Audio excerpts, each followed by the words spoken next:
On the morning of the 8th of May 1965, a man by the name of Carl Robert Disch, working at Byrd Station in Antarctica, mysteriously disappeared. Search parties were hastily assembled, but could find no trace of him, except for a single set of footprints in the snow.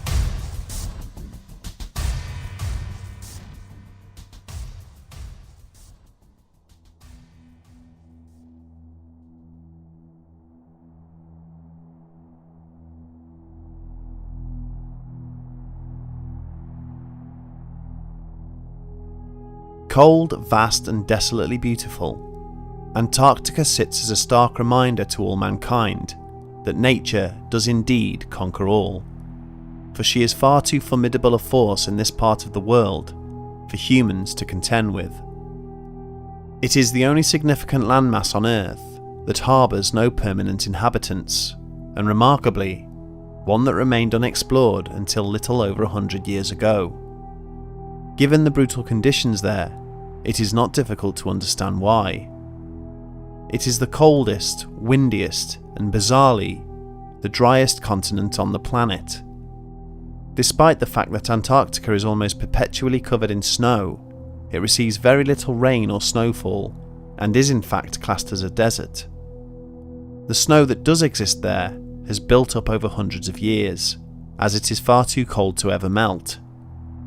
For this reason, Antarctica has claimed dozens of lives and devastated many more. Those who have visited this strange region often have polarizing views regarding its allure. Some appreciate the isolation, others are driven mad by it. One's existence there seems to fluctuate between endless and sometimes insufferable silence and the deafening sounds of colliding icebergs and howling blizzards. Save for some stunning mountain ranges and glaciers, the landscape is often featureless. No trees or permanent wildlife exists in this part of the world, resulting in vast expanses of brilliant white snow. It is no wonder that Antarctica is perceived as either a place of serene calm and beauty, or a harsh and remote cabin fever-inducing nightmare. Over the past century, many dark tales have emerged from this unique continent, from infamous disappearances, murders, and even the frenzied killing of pets, to stories regarding pyramids under the ice and the possibility of ancient cities buried beneath the permafrost. It is a place of many mysteries it seems unwilling to surrender. One such haunting tale, which has endured for more than 50 years, occurred on a cold, dark morning back in 1965. A year previous to this, 26-year-old Carl Robert Disch, a young man from Monroe, Wisconsin, had joined the staff at Boulder Laboratories, working as an ionospheric physicist. As part of his role, he was asked to join a research team in Antarctica, a daunting prospect to say the least, but he agreed, and soon found himself assigned to Byrd Station, situated almost 600 miles from the geographic South Pole.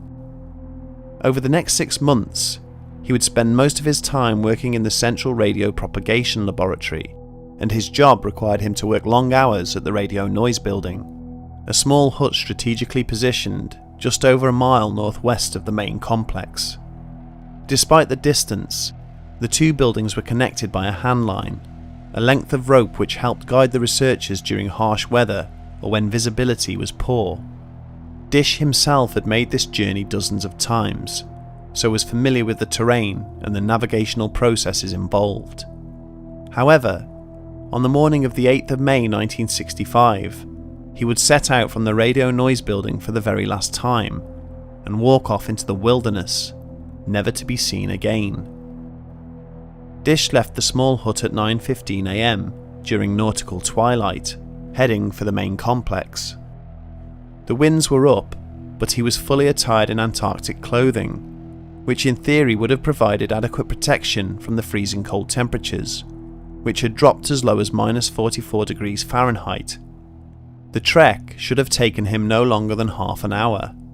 Nevertheless, when Disch had still not reached his destination by 10 AM, his colleagues became sufficiently concerned to assemble a vehicle search party and deploy it along his intended route. They found no sign of him, however. Further investigation revealed a set of footprints over by the radio noise building. These were discovered at 11:30 and began at the bottom of the ladder attached to the hut, but rather than leading south along the handline as they would have expected, they headed west towards the skiway, a landing area where supplies were flown in. Colleagues followed his trail downwind for a distance of approximately 4 miles towards the southwest corner of the station's outer perimeter, at which point the search party needed to return to base to refuel. At the time, his co-workers noted how his tracks appeared purposeful, with consistent long paces, as opposed to an uncertain, stop-start kind of progression. This suggested that wherever Disch was heading, he was moving with intent, as opposed to the apprehension one might expect if lost or confused. Once the vehicles had been refueled, the team moved back out to the corner of the skiway. Unfortunately, a 3-hour search of the area yielded nothing, as by this time, the heavy gales had blown snow over the rest of the tracks, causing them to disappear. Not only this, but the blustering 30-knot winds had also covered the tracks of the search party, making a safe return extremely difficult. They eventually made it back to base at 6:15 PM that evening, and by 7 PM, an extensive search of the supply line, the emergency Jamesway and fuel dump was undertaken, all to no avail. An hour or so later, his colleagues formed a human chain in order to search the route leading from the base, all the way down to the skiway where his tracks had disappeared. Despite difficult weather conditions and limited visibility, floodlights were lit over the station and flares were launched every 30 minutes, until a point when visibility became so poor that these measures were deemed ineffective. The following day, a third vehicle search party was assembled, and this covered the 1 mile wide by 9 mile long area leading from the base to the skiway and beyond.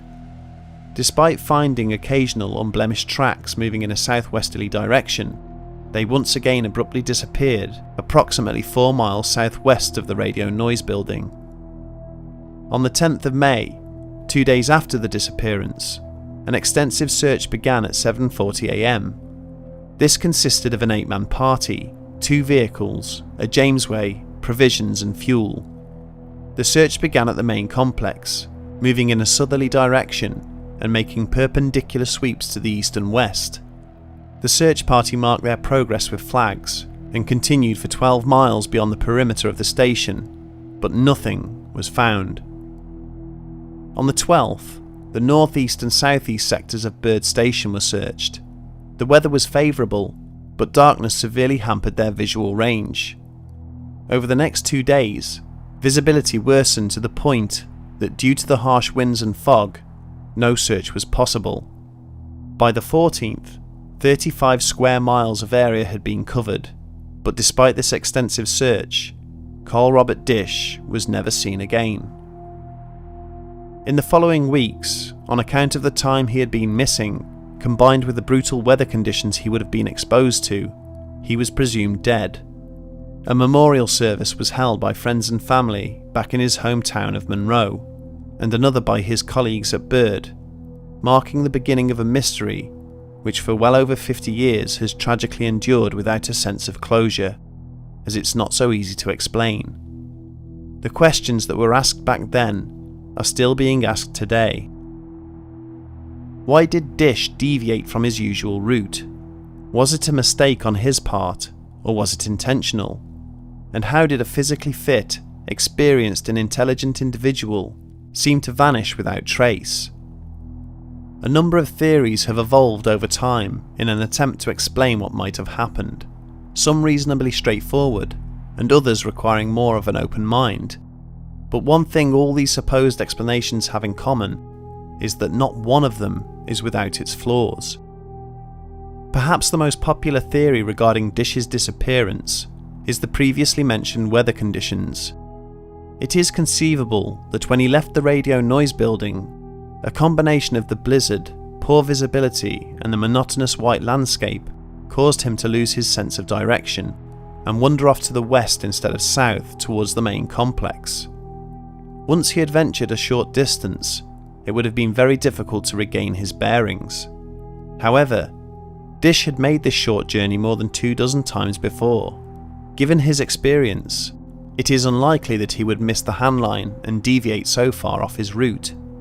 After descending the ladder attached to the radio noise building, the rope would have been right there in front of him. Even despite the low visibility, there is no way he could have missed it. Furthermore, if he had simply lost his way, why would he have continued to walk in a straight line for at least 4 miles? Why would his tracks not have indicated a more uncertain behaviour? And could he not have used those tracks to retrace his steps back to the radio noise building? After all, if the footprints were still visible when the search party found them, he certainly should have been able to see them and follow them. This begs the question then, was his straying off the beaten track intentional? An alternate explanation to Disch's disappearance suggests that he might have suffered a mental breakdown.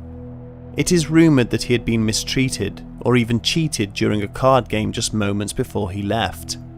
He apparently threw his cards down onto the table and told his colleague that he was going to visit his friends at the pole. A similar anecdote references the fact that Disch was part of a 2-man team and that his co-worker was an incredibly boring individual whose monotonous voice could have driven a man insane over a long enough period of time. Considering how tedious certain shifts might be in this line of work, it is not hard to imagine the situation being compounded by spending days on end with someone you find insufferably dull.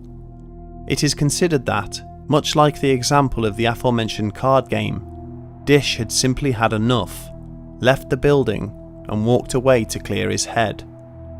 But surely a man of his experience would have known that pursuing such an action would have been suicide considering the hostile environment, unless things had really gotten out of hand and he set off that morning with no intention of returning.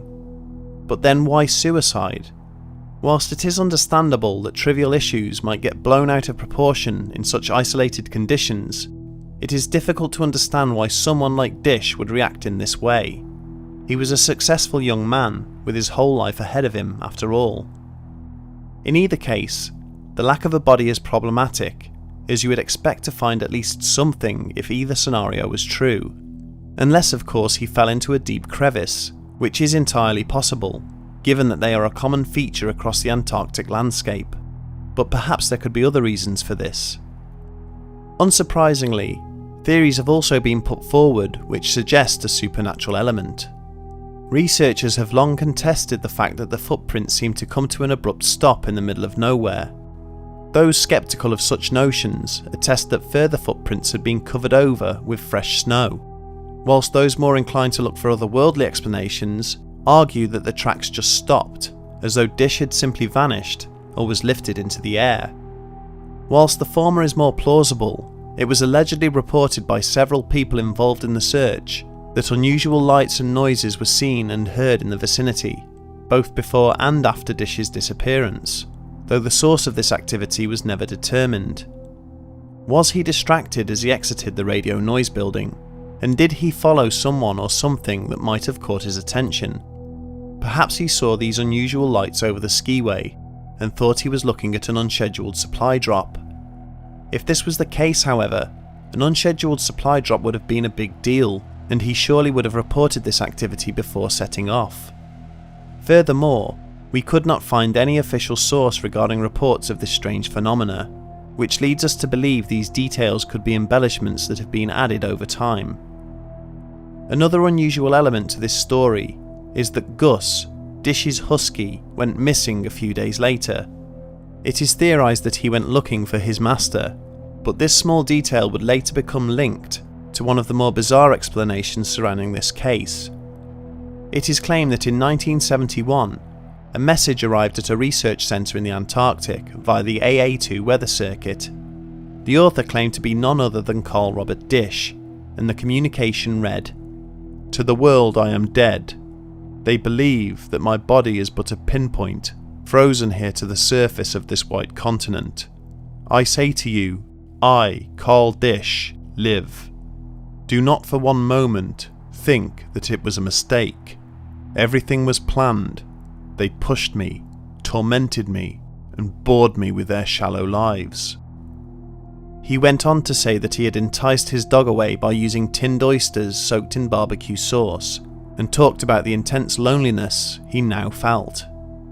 "The endless singing of the wind almost drives me mad. I begin to long for human companionship." Whilst this is intriguing to say the least, it would be almost impossible for anyone to survive so long in such brutal conditions, especially being as poorly equipped as he had been. As a result, it is generally accepted that this message was a hoax. One final possibility that is rarely considered is that Disch may have defected to the Soviet Union, or at least may have been abducted by them. As far-fetched as this may sound, there is in fact a story regarding a British Royal Navy commander attached to a survey group in Antarctica who disappeared in very similar circumstances during the Cuban Missile Crisis of 1962. It turned out that this man had secretly been working for the Soviets, and that they picked him up just before his cover was about to be blown. Disch did go missing during the height of the Cold War after all, and as a specialist in his field, he would have been a valuable and therefore attractive asset to either side. This could also explain the strange lights and weird noises, if indeed those things did occur. The problem with this theory, however, is the locality of Byrd Station. It was roughly 400 miles from the nearest coastline, and that is a massive distance to cover during an Antarctic winter. So unless his rescuers, or abductors, had a secret base nearby, this explanation is also unlikely. Despite the assortment of theories, it seems that not one of them is sufficiently watertight to draw a definite conclusion. What makes this case so intriguing is the contrast between the minimal amount of information available on the disappearance and the vast range of possible explanations put forward, despite none of those explanations standing up to intense scrutiny. Given the evidence, it seems most likely that Carl Robert Disch knowingly committed suicide. A combination of the secluded conditions, dealing with the same individuals day in, day out, the unbearable weather and depressing lack of daylight, may have all conspired together to push this young man over the edge. Antarctica is a strange place, which does strange things to people, and he would not be the first, and certainly not the last person to succumb to its dark gravitas. And even though his colleagues reported that he seemed fine within himself, the unfortunate truth is that some individuals are just too good at hiding how they really feel. Of course, we cannot say that this is what happened with any certainty.